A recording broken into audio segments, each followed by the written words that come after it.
తాకట్లో ఉన్న మీ బంగారాన్ని విడిపించి ఆ రోజు ఆన్లైన్ ధరకే మేము కొంటాం. Sharma gold company. అందరికీ నమస్కారం. Welcome to iDream media. నేను మీ ప్రియదాసరి. పెళ్ళిళ్ళ వ్యవహారం రాగానే ముందుగా జాతకాలు చూస్తారు. జాతకాలు చూస్తున్నప్పుడు మనకి మెయిన్గా ఉండేది దోషాలు. ఈ దోషాల్లో కుజదోషం అనేది తరచుగా వింటుంటాము. అబ్బాయికి కుజదోషం ఉందనేసి, అమ్మాయికి కుజదోషం ఉందనేసి, దీనికి ఎటువంటి చర్యలు తీసుకోవాలి, నెక్స్ట్ ఏం చేయాలనే దానిపైనే పెళ్ళిళ్ళు చాలా వరకు డిలే అవుతూ ఉంటాయి. సో అసలు ఈ కుజదోషం అనేది ఎంతవరకు నమ్మాలి, వీటికి అసలు నెక్స్ట్ మనం ఎటువంటి చర్యలు తీసుకోవాలి అనే దానిపైన మనతో మాట్లాడడానికి గత 15 సంవత్సరాలుగా ఎలక్ట్రానిక్ మీడియాలో లైవ్ షోస్ చేస్తున్నటువంటి జ్యోతిష్య పండితులు, ప్రముఖ ఆధ్యాత్మికవేత్త డాక్టర్ భార్గవ్ శర్మ గురువు గారు మనతో ఉన్నారు. ఆయనతో మాట్లాడి మరిన్ని విషయాలు తెలుసుకుందాం. నమస్తే గురువుగారు. వందే మాతరం. గురువుగారు, మనం వీడియోలోకి వెళ్ళే ముందు మొన్న వీడియోలో చాలామంది కింద కామెంట్స్ చేశారు, మీ కాంటాక్ట్ నెంబర్ కావాలి, మిమ్మల్ని ఎలా సంప్రదించాలి అనేసి. దానికి మీరు ఏం చెప్తారు? నేను ఆ కామెంట్స్ చూడడం జరిగింది. అయితే నా కాంటాక్ట్ నంబరు చాలామంది అడిగారు, వాళ్ళ అవసరం వాళ్ళకి, లేదా నన్ను నేను చెప్పిన దాంట్లో నా తేడా అనిపించి కోపడదామని అడిగారా, whatever and however, no problem. కానీ అదే ప్రోగ్రాంలో మనం చేసినటువంటి దాంట్లో జ్యోతిష్యానికి సంబంధించి శాస్త్రి గారు ప్రమోట్ చేసుకోకూడదు, ఆ యొక్క వ్యక్తి కర్మ పరిపక్వత చెందిన తర్వాత ఆయనకి పరిహారం అందాలి అని భగవంతుడు భావించిన తర్వాత సరి అయినటువంటి శాస్త్రి గారి దగ్గరికి ఆ భగవంతుడే దారి చూపిస్తాడు అనేటువంటి మాటని నేను మీకు చెప్పడం జరిగింది కదా. అలాంటప్పుడు నేను ఇప్పుడు మన ప్రోగ్రాంలో నా నంబర్ని స్క్రోల్ చేయటం ద్వారా, ఇవ్వటం ద్వారా నన్ను నేను ప్రమోట్ చేసుకొని నేను చెప్తున్నటువంటి మాటనే నేను వ్యతిరేకిస్తున్నట్టుగా అవుతుంది. కాబట్టి ఈ రోజే కాదమ్మా, నేను ఏ ప్రోగ్రాములు చేసినా కూడా ఎప్పుడూ నా నంబర్ని నేను ప్రమోట్ చేయలేదు. మరి మిమ్మల్ని సంప్రదించాలంటే సంప్రదించాలి అని అంటే ఆ తర్వాత భగవంతుడు వాళ్ళకి ఏదో ఒక దారి 100% చూపిస్తాడు. నన్ను కాకపోతే నాకన్నా గొప్పవాళ్ళని చూపించవచ్చు వాళ్ళ యొక్క కర్మ పరిపక్వత చెందిన తర్వాత. నా ఇంటి దగ్గర కూడా భార్గవ శర్మ అనేటువంటి బోర్డు ఉండదు, జ్యోతిష్యం చెప్పబడును అనే బోర్డు ఉండదు, సామాన్యమైనటువంటి ఇల్లు లాగానే ఉంటుంది. నా ఇంట్లోకి వచ్చిన వాళ్ళకి కూడా సోఫాలు కుర్చీలు అవేమీ ఉండవు. నేను మ్యాట్ మీద కూర్చుంటాను, వాళ్ళకి ఒక మ్యాట్ చాప లాంటిది వేస్తాను, నా ముందర చిన్న బల్ల ఉంటుంది, నా పక్కన పుస్తకాలు ఉంటాయి. మొత్తం టోటల్గా డౌన్ టు ఎర్త్ అనమాట. ఎటువంటి ఎక్స్ట్రాలు బోల్డంత ఏసీ కూడా ఉండదు మా ఇంట్లో. హాల్లో హ్యాపీగా వచ్చి కింద కూర్చొనే మాట్లాడాలి. కింద కూర్చోలేని వాళ్ళ కోసం అప్పటికప్పుడు ఒక కుర్చీ తెప్పిస్తారు, ఎవరికైనా కాలు నొప్పి పెద్దవాళ్ళు అయిన వాళ్ళు ఉంటే. అంతే తప్పితే లేనిపోని హంగులు, ఆర్భాటాలు, నన్ను నేను ప్రచారం చేసుకోవటాలు ఇలాంటివన్నీ ఉండవు. అండ్ ఇంకొక విషయం ఏంటంటే, నేను సామాన్యమైనటువంటి జనాల్లో తిరుగుతూ ఉంటే నా ఆహార్యము అంటే నేను ధరించినటువంటి దుస్తులు ఏవైతే ఉంటాయో అవి కూడా మన ఛానల్లో చూసినటువంటి భార్గవ ఈయన ఒక్కడేనా అని అనిపించేటట్టుగా ఉంటాయి. ఎందుకు అంటే అందరికీ కావాల్సింది నాలో ఉండేటువంటి సబ్జెక్ట్ నాలెడ్జ్, అంతేగాని నేను వేసుకునే బట్టలు కాదుగా. అండ్ రెండవది, నేనేదో సెలబ్రిటీని అయిపోతున్నాను, అయ్యాను, నాకేమో ఎక్కడికి వెడితే అక్కడ అడుగులకి మడుగులు వత్తాలి అలాంటి భావన ఎప్పుడూ లేదు. మా నాన్నగారు కానీ నాకు విద్య నేర్పించినటువంటి గురువు గారు కానీ ఆ విధంగా నన్ను తీర్చిదిద్దలేదు, నన్ను ఈ విధంగా తీర్చిదిద్దారు. కాబట్టి ఛానల్లో మనకి కామెంట్స్లో చాలామంది అడిగినటువంటి విషయం నంబర్లు కావాలి అని. కాకపోతే ఏంటంటే అందరికీ కూడా వినమ్రంగా నమస్కరించి క్షమించమని చెప్పి అడుగుతూ నేను చెప్తున్నటువంటి మాట ఏంటి అని అంటే, మీకు అవకాశం వచ్చినప్పుడు, మీకు అవసరం అని భగవంతుడు తలిచినప్పుడు ఏదో ఒక రకంగా నన్ను కానీ, నాకన్నా ఇంకా గొప్పవాళ్ళు ఎంతోమంది మేధావులు ఈ శాస్త్రంలో పరిశోధనలు చేసిన వాళ్ళు ఉన్నారు, వాళ్ళ దగ్గరికి కానీ మీకు ఒక దారి చూపించేటువంటి పరిస్థితిని ఆ భగవంతుడే కల్పిస్తాడు. ఆ పరిపక్వత, కర్మ పరిపక్వత చెందేంత వరకు వేచి ఉండవలసిందిగా నేను అందరికీ కూడా మన యొక్క ఈ ఛానల్ ముఖంగా తెలియజేసుకుంటున్నాను. అది విషయం. ఈ రోజుల్లో కూడా మీలాంటి వాళ్ళు ఉన్నారంటే అసలు నమ్మబుద్ధి కావట్లేదు. అమ్మా, I was with education department. I join my duty 8th August 1991. 2001లో నేను జాబ్ రిజైన్ చేశాను. రిజర్వేషన్లు లేనటువంటి దాంట్లో పుట్టినటువంటి నేను ఉద్యోగాన్ని వదిలేసుకొని మరి ఈ యొక్క శాస్త్రానికి సేవ చేస్తున్నాను అని అంటే వ్యాపార పరంగా మాత్రం కాదు. ఉమ్, ఈ శాస్త్రాన్ని అడ్డుపెట్టుకొని అనేక రకాలైనటువంటి అపోహలు అపవాదులు జనాలలో స్ప్రెడ్ అవుతూ ఉన్నాయి. అది మన వాళ్ళు చేస్తున్నారా, వేరే మతస్థులు చేస్తున్నారా, అది బోల్డన్ని కారణాలు ఉన్నాయి. ఉమ్, కనీసం నేను ఒక్కడైనా సరే ఎటువంటి లాభాపేక్ష లేకుండా నా జీవితం గడవడం కోసం మాత్రమే సంపాదిస్తూ, నా కుటుంబాన్ని పోషించుకోవడానికి మాత్రమే సరిపడినంత సంపాదిస్తూ ఉమ్, ఈ యొక్క జ్యోతిష్య శాస్త్రం మీద ఉండేటువంటి అపోహలని పోగొట్టాలి, వాటిని తొలగించాలి జనాలలో. కనీసం అంటే చెప్తే అతిశయోక్తిగా ఉంటుందేమో కానీ ప్రపంచం మొత్తానికి వెలుతురుని చూపించడానికి నేను సూర్యుడిని కాదు. ఉమ్, నా చుట్టూ ఉన్న నలుగురికి వెలుతురుని చూపించడానికి నేను ఒక చిన్న దీపాన్ని. ఆ నలుగురికి వెలుతురుని చూపిస్తే చాలు, భగవంతుడు నాకు ఇచ్చినటువంటి జన్మకి సార్థకత ఏర్పడుతుంది అనేటువంటి నమ్మకంతో ఉన్నటువంటి వాడిని. కాబట్టి నేను బ్రతకడానికి సంపాదిస్తున్నాను ఉమ్, తప్ప సంపాదించడానికే బ్రతకట్లేదు. కాబట్టి ఆ భగవంతుడు ఎప్పుడు దారి చూపిస్తే అప్పుడు ఆయన చూపించినటువంటి దారిలో వెళ్ళండి. కాకపోతే నేను ఈ విషయాలు జనాలందరికీ చెప్పడానికి కారణం ఏంటి అని అంటే, ఎవరిని నమ్మాలి, ఎలాంటి వాళ్ళని నమ్మాలి, ఎలాంటి వాళ్ళని నమ్మకూడదు, వాళ్ళకి ఒక అవగాహన ఏర్పడుతుంది కాబట్టి చెప్పడం జరిగిందమ్మా. ఉమ్. చాలా చక్కగా చెప్పారు. అలానే మరి కుజదోషం విషయానికి వస్తే అసలు దీన్ని ఎంతవరకు నమ్మాలి? పెళ్ళి అనగానే మనకి మెయిన్గా ఇలాంటి పదాలే ఎక్కువ వింటుంటాం. కుజదోషం అనేది ఎక్కువ తరచుగా వింటుంటాము. దీనికి ఎటువంటి పరిహారాలు ఉంటాయి? జ్యోతిష్య శాస్త్రంలో అసలు దోషము అనేటువంటి మాటని మనం మాట్లాడకూడదు. ఉమ్, అన్నీ యోగాలే. ఉమ్, అవి మనకి ప్రతికూలమైనటువంటి యోగము, అనుకూలమైనటువంటి యోగములుగానే చెప్పబడతాయి కానీ దోషాలు అనేటువంటి మాటని ఎక్కువగా ఉపయోగించరు. కానీ దోషము అని అనకపోతే ఉమ్, సామాన్య జనాలకి అర్థం కాదు కాబట్టి వాళ్ళకి అర్థం అవ్వడం కోసము దోషం అనేటువంటి పదాన్ని ఉపయోగించడం జరుగుతుంది. ఉమ్, కుజుడు అంటే అంగారకుడు. కేవలం ఇప్పుడు చాలామంది ఏంటంటే పెళ్ళి కావట్లేదు, లేట్ అయింది, అమ్మాయికో అబ్బాయికో పెళ్ళవడానికి లేట్ అయింది అంటే కుజదోషం ఉంది అని ఊహించేసుకొని కుజుడికి ఏదో శాంతి కార్యక్రమాలు చేయించేస్తూ ఉంటారు. ఉమ్, కానీ వివాహము కాకపోవడానికి కారణం కేవలం కుజుడు మాత్రమే కాదు. ఉమ్, కుజుడు కేవలం వివాహానికి మాత్రమే కాకుండా అప్పులు అండ్ స్థిరాస్తులు, భూములు, బంగళాలు, దెబ్బలు తగలటాలు, అనారోగ్యాలు, ఉమ్, కాళ్ళు చేతులు తల వీటికి ఎముకలకి సంబంధించినటువంటి అనారోగ్యాలు కానీ అవి మల్టిపుల్ ఫ్రాక్చర్ అవ్వటము, యాక్సిడెంట్స్ అవ్వటము, వీటన్నింటికీ కూడా కారణము కుజుడు. ఉమ్, ఆ అంగారకుడు అనేటువంటి వాడు ప్రతికూలమైనటువంటి స్థానంలో ఉంటే ఇలాంటి ప్రభావాలు కనిపిస్తూ ఉంటాయి. ఉమ్, అలాగే అంగారకుడు అనుకూలమైన స్థానములో ఉంటే ఈ యొక్క ప్రతికూలమైన ఫలితాలు కాకుండా అనుకూలమైనటువంటి ఫలితాలు కనిపిస్తూ ఉంటాయి. ఉమ్, అయితే అందులో అంగారకుడు ఇచ్చేటువంటి అంటే కుజుడు ఇచ్చేటువంటి ఫలితాలలో వైవాహిక జీవితానికి సంబంధించినటువంటి ఫలితాలు కూడా ఉంటాయి. ఆ అంగారకుడు ఉండే స్థానాన్ని బట్టి ప్రతికూలమా అనుకూలమా అనేటువంటిది మనము నిర్ణయించాల్సి వస్తుంది. అంతేకాని పెళ్లి కాకపోయేటప్పటికీ కుజుడే కారణము అనేటువంటి భావనకి మాత్రం రాకూడదు. ఉమ్, ముఖ్యంగా కుజదోషము అంటే కుజుడు జన్మించిన లగ్నములో కానీ, కుజుడు జన్మించిన లగ్నం కాదు, కుజుడు ఆ వ్యక్తి యొక్క జన్మించిన లగ్నములో కానీ, ఉమ్, లగ్నము నుంచి 2వ స్థానములో, 4వ స్థానములో, 7వ స్థానములో, 8వ స్థానములో, 12వ స్థానములో ఉన్నటువంటి పరిస్థితులలో అంగారకుడు దోషయుక్తుడవుతాడు అని చెప్పి శాస్త్రం చెప్తుంది. ఏ శాస్త్రం అయితే ఈ లగ్నము 2, 4, 7, 8, 12 ఈ స్థానాలలో అంగారకుడు ఉంటే దోషం అని చెప్పి చెప్తుందో అదే శాస్త్రము దానికి ఇంకా లోతైనటువంటి విశ్లేషణని కూడా ఇచ్చింది. ఉమ్, అంటే జ్యోతిష్య శాస్త్రములో జాతకములో ఉండేవే 12 లగ్నాలు. 12 లగ్నాలలో 6 స్థానాలలో అంగారకుడు ఉంటే దోషము, వివాహానికి కష్టము అనేటువంటి మాట కనిపిస్తుంది అని అంటే మిగతా 6 స్థానాలు మాత్రమే మిగులుతున్నాయి. ఉమ్, కొన్ని కోటాను కోట్ల మంది జాతకాలు భవిష్యత్తులో దాని మీద బేస్ చేసుకొని ఉన్నాయి. కాబట్టి దీన్ని కూలంకషంగా పరిశీలించవలసినటువంటి అవసరం ఉంది.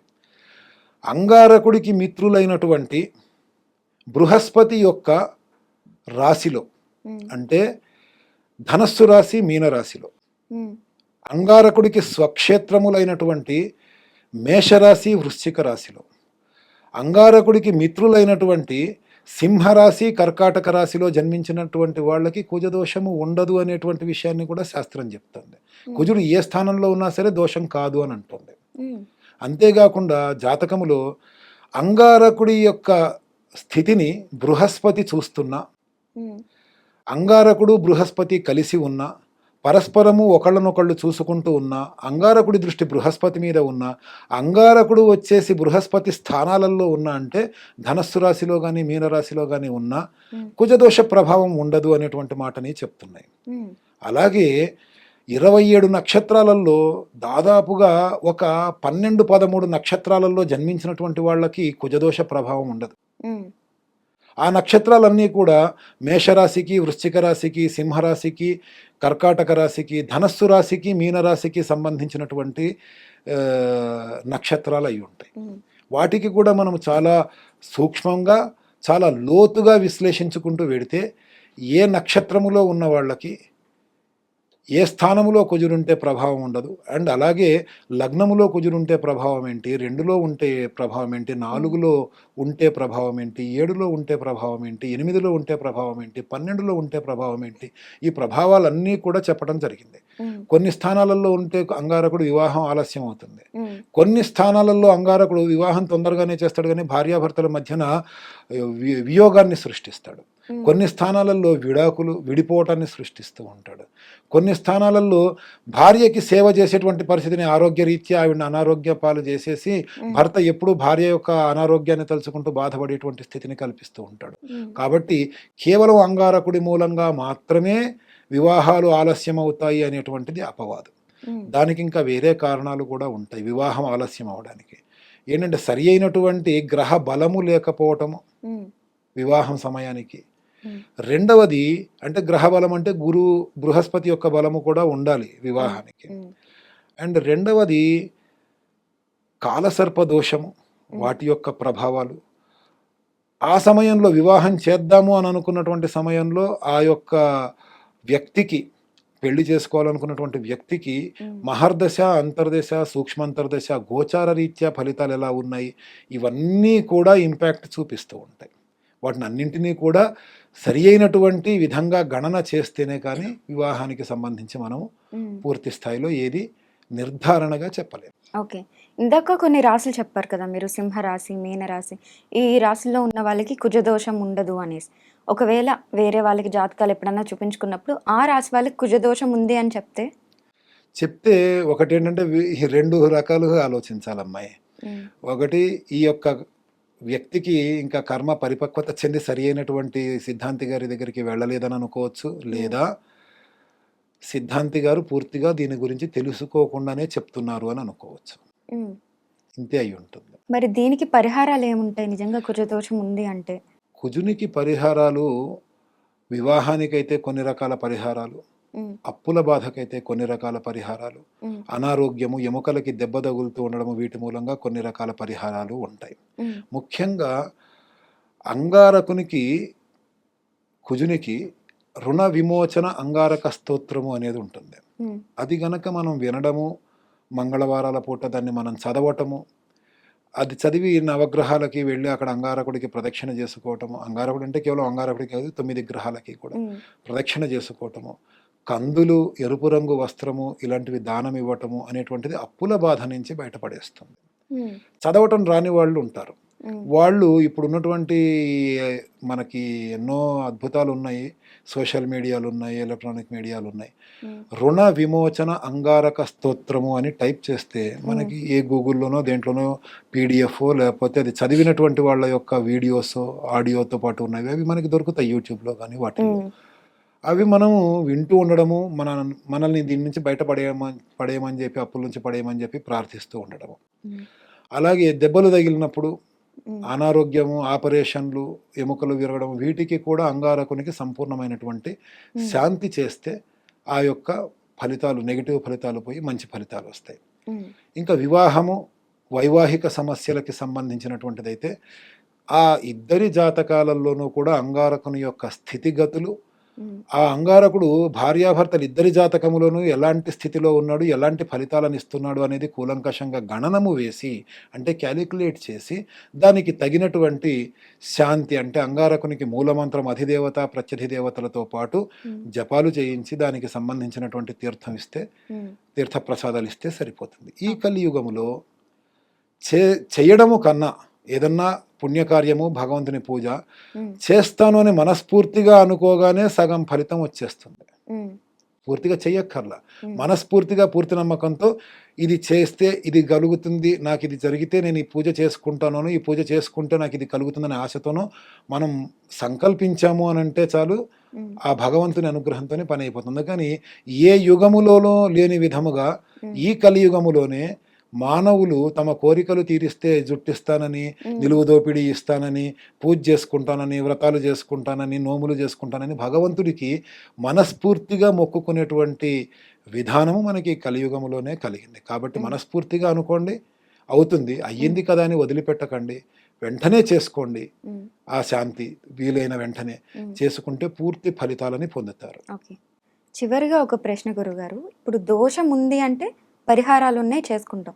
అసలు దోషం ఉంది అని తెలుసుకోవడం ఎలా తెలుస్తుంది? అది శాస్త్రం నేర్చుకుంటే వస్తుంది. సిమ్టమ్స్ లాంటివి ఏమైనా తెలుస్తాయి అంటారా? ఎందుకు తెలియవమ్మా. ఇప్పుడు మనం కాలసర్ప దోషం గురించి ఆలోచిద్దాం. అది కూడా కాలసర్ప యోగమే అంటారు. కాలసర్ప యోగము అనగానే అది ఒక దోషము, దానికి ఎవరు 4-5 ఫలితాలు వస్తాయి అని చెప్పి అందరూ భావిస్తూ ఉంటారు. అది తప్పు. చాలా రకాల కాలసర్ప దోషాలు ఉన్నాయి. లగ్నములో రాహు ఉంటే, సప్తమ స్థానములో కేతు ఉంటే దాన్నే సర్పదోషం అంటారు. ద్వితీయములో రాహువు, అష్టమములో కేతు ఉంటే దాన్నేమంటారు. ఇట్లా మొత్తము ఈ 12 స్థానాలలోనూ కూడా ఏ లగ్నములో జన్మించాడనే దాన్ని కూడా బేస్ చేసుకొని సర్పదోషం యొక్క లక్షణాలు, వాటి యొక్క పేర్లు మారుతాయి. దాదాపుగా 100కి పైగా, 100-200కి పైగా సర్పదోషాలు ఉన్నాయన్నమాట. సర్పదోషం ఉన్నటువంటి వాళ్ళకి ముఖ్యంగా కలిగేది ఏంటంటే ఫ్రీక్వెంట్గా మిస్క్యారేజెస్. భార్యాభర్తల్లో ఎవరికి ఉన్నా సరే రెగ్యులర్గా మిస్క్యారేజెస్ కానీ, లేదనంటే శారీరకంగా కానీ మానసికంగా కానీ ఈ అవలక్షణాలతో ఉన్నటువంటి సంతానము కలగడము, సంతాన రీత్యా ఇబ్బందులు అనేవి ఎక్కువగా ఉంటాయన్నమాట సర్పదోషం ఉన్న వాళ్ళకి. దానికి తోడుగా అభివృద్ధికి అనేక రకాలైన ఆటంకాలు వస్తుంటాయి. పక్కవాడు డెవలప్ అయిపోతూ ఉంటాడు, మనము నమ్మిన వాడు మనల్ని మోసం చేసి మనల్ని వెనక్కి లాగేస్తూ ఉంటాడు. అయిన దానికి కాని దానికి వడ్ల గింజలో ఏముంటుంది, బియ్యపు గింజ ఉంటుంది. అలా వడ్ల గింజలో బియ్యపు గింజ ఉందని చెప్పి కొట్టుకు తెచ్చే భార్యాభర్తలు ఉంటారు, వాళ్ళకి సర్పదోష ప్రభావం ఉంటుంది. ఇలా కొన్ని లక్షణాలు ఉంటాయి. ఆ లక్షణాల మూలంగా మనకి ప్రభావం ఉంది అని మనం గుర్తించవచ్చు. కానీ ఏ ప్రభావానికి ఏ విధమైన లక్షణాలు కనిపిస్తాయి అనేది మనము మన ఛానల్లో ప్రస్తావించి దాని గురించి డిస్క్రైబ్ చేయాలి అని అనుకుంటే ఒక చెంచా తీసుకొని సముద్రంలో నీళ్ళని తోడుతున్నట్టుగానే ఉంటుందమ్మా. అంత పెద్ద విషయం, అంత చాలా లోతైనటువంటి విషయం.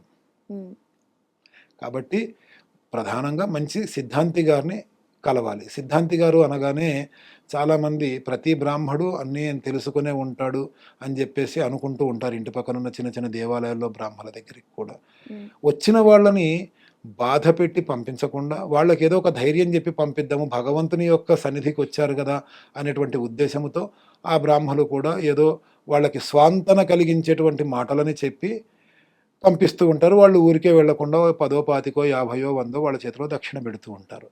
కానీ అందరికీ అన్నీ వచ్చేసి ఉండాలి అనేటువంటి భావనకి మనం రావటం ఉంది చూసావా క్లయింట్స్, అది తప్పు. ఆయన అర్చకుడు, దేవుణ్ణి అర్చన చేసేటువంటి విధానాన్ని పూర్తిగా తెలుసుకున్నటువంటి వ్యక్తి. మన ఇంటికి కార్యక్రమాలు చేయడానికి, వ్రతాలు, పెళ్ళిళ్ళు, నోములు ఇవి చేయడానికి వచ్చేటువంటి వ్యక్తి పురోహితుడు. పురజనులకి హితవు చెప్పేవాడు కాబట్టి పురోహితుడు. ఈ నక్షత్రాలని గణన వేయటము, జాతకాలు రాయటము, జ్యోతిష్య శాస్త్రంలో పూర్తి పరిజ్ఞానాన్ని పొందినటువంటి వాళ్ళని సిద్ధాంతి గారు అంటారు. ఇందులో తేడా తెలుసుకోవాలి. అయితే అర్చకుడికి నక్షత్రాలు, తిథులు, వారాలు అవసరమే, పురోహితుడికి నక్షత్రాలు, తిథులు, వారాలు, వర్జాలు అవసరమే. ఎందుకంటే ఏ టైంలో ఏం చేసుకోవాలి ఏం చేసుకోకూడదు ఆయన చెప్తారు కాబట్టి. పెళ్ళిళ్ళకి దానికి దుర్ముహూర్తం, వర్జం సిద్ధాంతి గారికి అవసరమే.